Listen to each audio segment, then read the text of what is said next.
ಈ ಹಿಂದೆ ಉಳ್ಳಾಲವನ್ನ ಪಾಕಿಸ್ತಾನ ಎಂದು ಹೇಳುವ ಮೂಲಕ ವಿವಾದಕ್ಕೆ ಕಾರಣವಾಗಿದ್ದ ಆರ್ಎಸ್ಎಸ್ ಮುಖಂಡ ಕಲ್ಲಡ್ಕ ಪ್ರಭಾಕರ್ ಭಟ್ ಅವರು ಇದೀಗ ಈ ಮಾತಿಗೆ ಸ್ಪಷ್ಟನೆಯನ್ನ ನೀಡಿದ್ದಾರೆ. ಪಾಕಿಸ್ತಾನದಲ್ಲಿ ಹಿಂದೂಗಳಿಗೆ ಬದುಕಲಾಗದ ಸ್ಥಿತಿ ನಿರ್ಮಾಣವಾಗಿತ್ತು. ಇದೀಗ ಪಾಕಿಸ್ತಾನದಲ್ಲಿ ಆದಂತೆ ಉಳ್ಳಾಲದಲ್ಲಿ ಲವ್ ಜಿಹಾದ್, ಹಿಂದೂಗಳ ಕೊಲೆ, ಗೋಹತ್ಯೆ ಸೇರಿದಂತೆ ಎಲ್ಲವೂ ನಡೀತಾ ಇದೆ. ಇದನ್ನ ಮುಂದಿಟ್ಟುಕೊಂಡು ನಾನು ಅಂದು ಉಳ್ಳಾಲವನ್ನ ಮಿನಿ ಪಾಕಿಸ್ತಾನ ಎಂದು ಹೇಳಿದ್ದೇನೆ. ಹಿಂದೂ ಸಮಾಜ ಬಲಶಾಲಿಯಾಗಿ ನಿಂತ್ರೆ ಹಿಂದೂಗಳನ್ನ ಏನು ಮಾಡೋದಿಕ್ಕೂ ಸಾಧ್ಯವಿಲ್ಲ ಎಂದು ಹೇಳಿದ್ದಾರೆ. ನಾವು ಯಾವತ್ತೂ ಅನ್ಯಾಯ ಮಾಡಿಲ್ಲ, ಅನ್ಯಾಯ ಮಾಡಿದ ಉದಾಹರಣೆಯೂ ಇಲ್ಲ. ಹಿಂದೂ ಸಮಾಜ ಎದ್ದು ನಿಂತರೆ ಅದನ್ನ ಎದುರಿಸಲು ಯಾರಿಗೂ ಆಗಲ್ಲ ಎಂದು ಹೇಳಿದ್ದಾರೆ. ಅಂತ ಹೇಳಿರುವಂಥದ್ದು ಹೇಗೆ ಅಂದರೆ, ಈಗ ಪಾಕಿಸ್ತಾನ ಇದೆ ಅಲ್ಲ, ಪಾಕಿಸ್ತಾನದ ಭೂಮಿ ಅದು ಭಾರತದಲ್ಲೇ ಇತ್ತು. ಸಿಂಧೂ ನದಿ ಅಲ್ಲೇ ಹರಿತಾ ಇತ್ತು.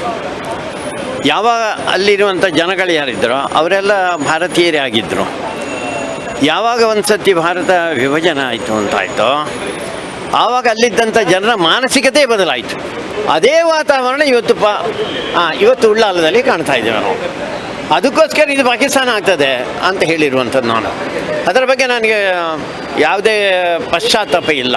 ಒಂದು 5 ವರ್ಷದ ಹಿಂದೆ ಅಲ್ಲಿದ್ದಂಥ ಮಗುವಿರ ಗಂಡಸರೆಲ್ಲ ಸಮುದ್ರಕ್ಕೆ ಕೆಲಸಕ್ಕೆ ಹೋಗ್ತಾರೆ. ಅವ್ರೊಳಗೆ 1 ದಿವಸ 2 ದಿವಸ 3 ದಿವಸ ಆ ಮನೆಗಳ ಮೇಲೆ ಇವರು ಆಕ್ರಮಣ ಮಾಡಿ ಅಲ್ಲಿದ್ದಂಥ ಹೆಣ್ಣು ಮಕ್ಕಳ ಮೇಲೆ ಆಕ್ರಮಣ ಮಾಡಿದರು. ಅದಾದ ಮೇಲೆ ಒಬ್ಬ ಹಿಂದುವಿನ ಕೊಲೆ ಆಯಿತು.